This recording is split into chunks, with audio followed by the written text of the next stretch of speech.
Heyo, it's me, Alin Laphel. I'm a small artist and streamer. My goal is to build up an inventory and booth at my first expo. I'm making a weekly vlog series to keep track of my progress and hold myself accountable. Hopefully, I'll be able to booth by the end of the year. Also, if you follow the streams and my Twitter, you'll notice that I'm a couple videos behind. That's because I'm actually behind on the videos. The first video took a while to edit, so technically I think the videos are like 3 weeks behind from my actual progress. I think moving forward, I'll keep the videos simpler. And maybe if there isn't much to talk about in the week, I'll try to combine some of the weeks so we could catch up.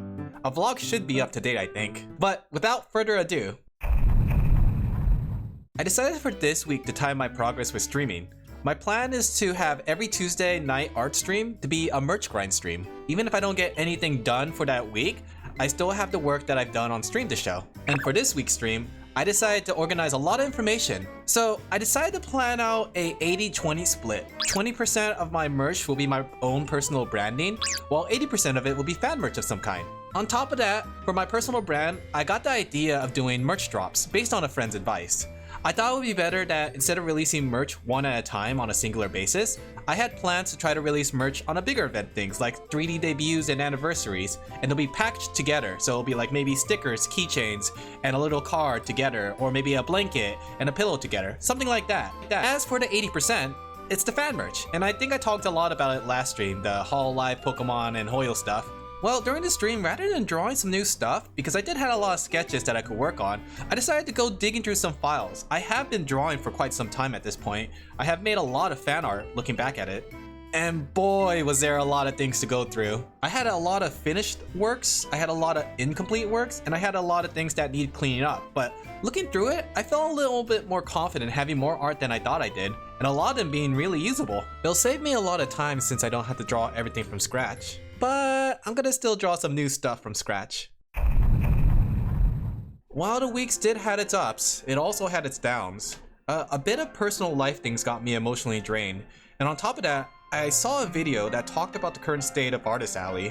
It was a bit discouraging because basically the video talked about how it's no longer worth boothing at a con because a lot of the art is homogenized and AI is getting more involved. People are starting to feel that Artist Alley is no longer worth visiting because of these two factors. I don't think the video was out there to essentially discourage artists, but at the same time, I did feel that sting of like, I may have been too late to the party or I've lost an opportunity. But despite the feelings, I guess I still have to continue to push through. It's something I really want to try, even if I only do it once.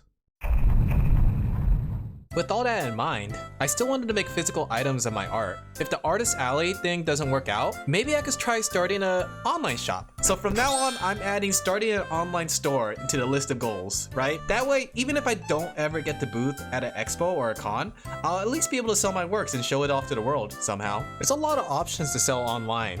I haven't looked too deep into it, but I know from the top of my head, there's things like Etsy and Redbubble. And I know VGen is gonna get a online store feature soon for both digital and physical merch. I do have some concerns about copyright though. I'm getting a lot of mixed signals that people are saying it's fine, but some people are saying it's not fine. Like as long as I don't mass produce it in a factory, it should be fine. But then people are saying that I shouldn't be necessarily making fan art because I could get copyright struck. As much as I want to thread on the side of caution, the fear of copyright always been stopping me for the longest time. But you know what? I think I'll go headstrong. And if I do come across any cease and desist or something, I'll work around it. I want to give it a try. I'm tired of being too afraid to try something and afraid to fail, you know?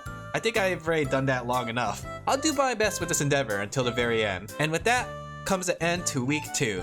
Not as much progress as I hoped, but it was certainly full of ups and downs, providing more insight for me to think about. Man, being an artist is tough. You think art is hard? Imagine having to do everything around with it. I ain't no manager or PR department, but I guess I have to wear all the different hats if I ever want to do this as a business. But as I said, I'll keep doing my best.